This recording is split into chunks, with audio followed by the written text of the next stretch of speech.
नमस्कार, मी भाग्यश्री पाठक. मार्केट आणि मी हा सोप्या मराठीतून शेअर मार्केट समजावून सांगण्याचा माझा एक उपक्रम आहे. आजचा 6वा दिवस होता ज्या वेळेला मार्केट तेजीमध्ये ओळीने 6 दिवस झाले बंद होत आहे आणि आज एक्सपायरीसुद्धा होती. मुख्य आज मार्केटमध्ये हा गोंधळ झाला की या ज्या वीकली एक्सपायरी आहे ती वीकली एक्सपायरी काढून टाकून मंथली एक्सपायरी करावी असा एक प्रस्ताव आहे. आणि दुसरा प्रस्ताव असा की FNOचं जे टाईम लिमिट आहे ती पण बदलायची. या दोन्ही गोष्टींमुळे काय होईल तर व्हॉल्यूम कमी होईल आणि त्यांना आता कॅशमधलं व्हॉल्यूम वाढावं आणि FNOमधलं व्हॉल्यूम कमी व्हावं असा एक दृष्टिकोन दिसतो आहे. कारण FNOमध्ये लॉस अधिक प्रमाणात लोकांना सोसायला लागतो आहे. तर या सगळ्यामुळे व्हॉल्यूम कमी होईल आणि व्हॉल्यूम कमी झाल्यामुळे त्याचा फटका शेअर मार्केटशी निगडीत जे शेअर्स आहेत, ज्या कंपन्या आहेत त्या कंपन्यांच्या शेअरला बसेल. आणि म्हणून आज MCX, Bombay stock exchange, CDSL, NSDL, angel अशा सगळ्या 361 वॅम अशा सगळ्या ज्या मार्केटशी निगडीत होते ते त्या कंपन्यांचे सगळ्या शेअर आज पडले. दुसरा आज एक गोंधळ, फॅट फिगर एरर म्हणतो ना आपण, तसाच आज गोंधळ झाला. पंचिंग एरर याला म्हणता येईल. फॅट फिगर एरर असं जे म्हणतात ते मार्केटमध्ये झालेला गोंधळ म्हणूया आपण. म्हणजे 47च्या ऐवजी तुम्ही जर 74 टाईप केलं तर उलटसुलट होईल ना. किंवा तुमचं किती शेअर विकायचे ते आणि शेअरची किंमत याचा जर तुम्ही गोंधळ घातलात, म्हणजे तुम्हाला 40 शेअर 1400 रुपयाला विकायचे तर तुम्ही 1400 शेअर 40 रुपयाला विकायचे, अशी जर टायपिंग मिस्टेक करून ठेवली तर सगळा गोंधळ माजेल ना. तसाच आज गोंधळ माजला, पण तेवढे शेअर्स विकले गेले नाहीत, त्यामुळे तो गोंधळ सावरणं सोपं झालं. तर हा सगळा गोंधळ जो आहे तो कसा होतो, काय होतो, त्याचे परिणाम काय होतात, हे सगळं मी फॅट फिगर एरर या हेडिंगखाली आपल्या पुस्तकातही दिलं आहे, मार्केटचा श्री गणेशामध्ये सुद्धा दिलं आहे आणि आपल्या ब्लॉगमध्ये सुद्धा दिलं आहे. प्रत्येक ठिकाणी याच्यावर सेपरेट आर्टिकल टाकलेलं आहे. म्हणजे मानवी चूकच ही फॅट फिगर एरर म्हणजे मानवी चूकच आहे, पण त्याचे परिणाम मात्र मार्केटमध्ये फार मोठ्या प्रमाणावर अगदी करोडोमध्ये नुकसान होतं, इतके परिणाम भोगायला लागतात. आज क्लीन सायन्सच्या बाबतीत लोकांचा गोंधळ उडालाच असणार.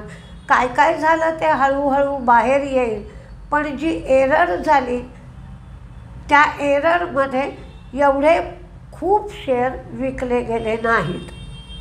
आता एरर काय झाली तर क्लीन सायन्सचं आज ब्लॉक डील व्हायचं होतं, हे मी सकाळीच सांगितलं होतं. कंपनीचे प्रमोटर 24% स्टेक विकणार होते आणि 1030 या भावाने ते विकले जाणार होते आणि 2626 रुपये प्रमोटरला मिळणार होते. ही मुळातली बातमी होती. तर झालं काय, 25% शेअर्सच्या ऐवजी 56% शेअर्सची ऑर्डर पंच केली गेली. आता याचा अर्थ काय झाला?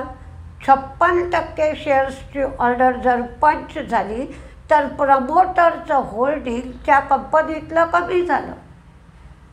म्हणजे जे आत्ताचं होल्डिंग 74% आहे त्यातून 24% गेल्यावरही 50 ते 51% प्रमोटरचं होल्डिंग राहत आहे.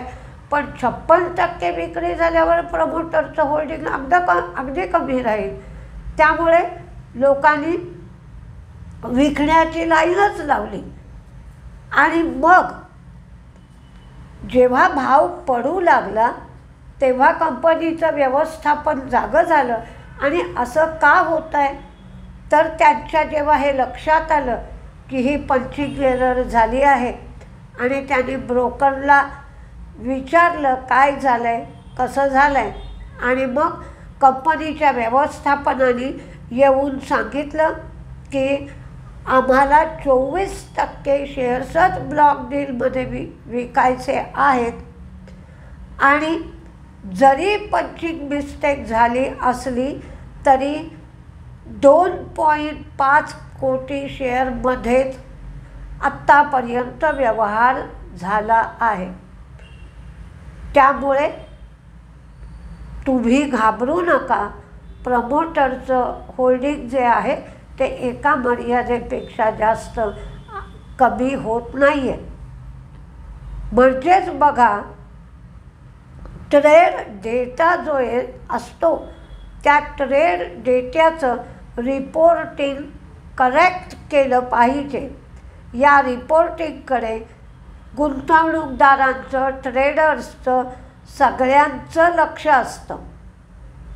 आणि काय तिथे ट्रेड पडला आहे, किती ऑर्डर पडली आहे हे पाहून पुढचा ट्रेड घेतला जात असतो.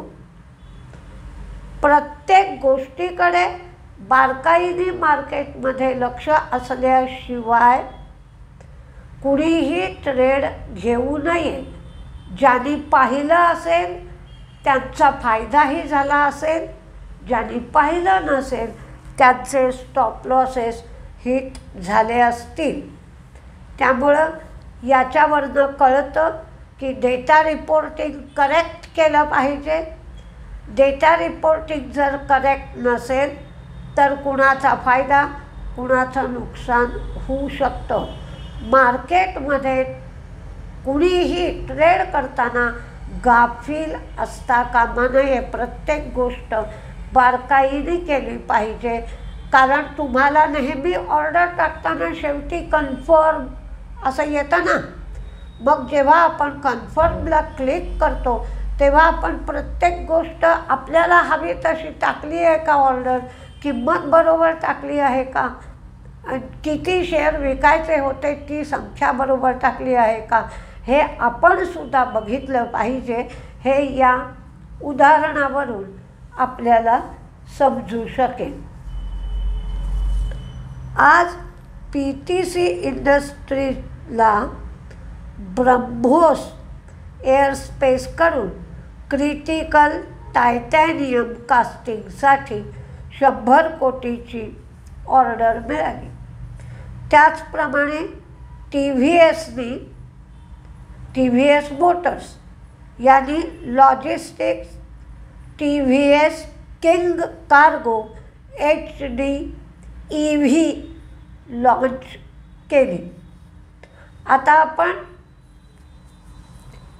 एका IPOची माहिती घेऊया. हा IPO छोटासा आहे, पण जर IPO लागला तर या सगळ्या माहितीवरनं लिस्टिंग गेन होण्याची शक्यता दिसते आहे. अॅनलॉन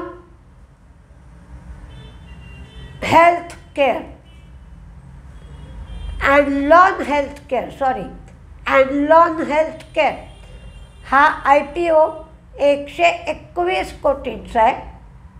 पूर्णपणे फ्रेश इश्यू आहे. 26 ऑगस्टला ओपन होऊन 29 ऑगस्टला बंद होतोय. याचा प्राईस बँड 86 ते 91 एवढा असून मिनिमम लॉट 164 शेअर्सचा आहे.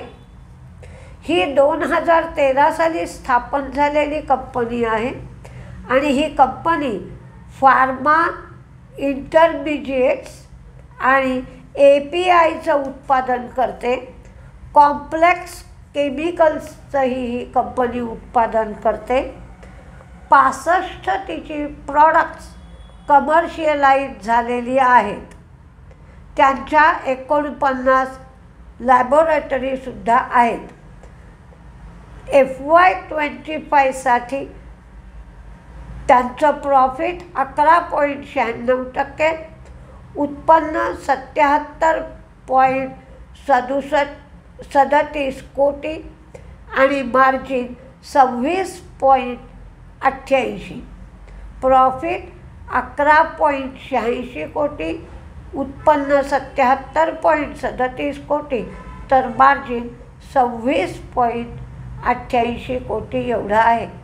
म्हणजे एकंदरीत एक लॉट जरी लागला तरी 164 शेअर मिळतात. शेअरची किंमतही कमी आहे, 86 ते 91. प्राईस बँडही खूप मोठा नाही.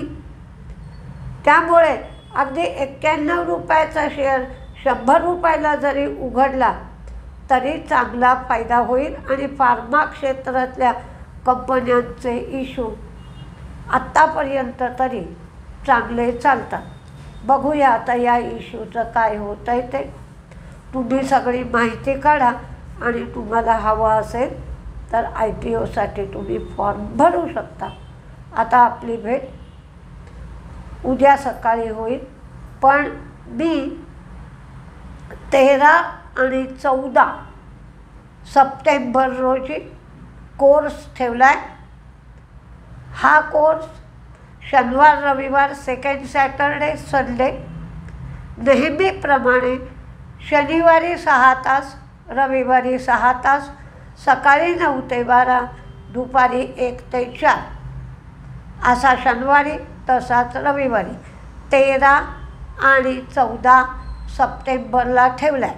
ज्याला कोणाला चौकशी करायची असेल त्यांच्यासाठी मोबाईल नंबर 9699615507 9699615507 या मोबाईलवर तुम्ही कोर्सची चौकशी करू शकता.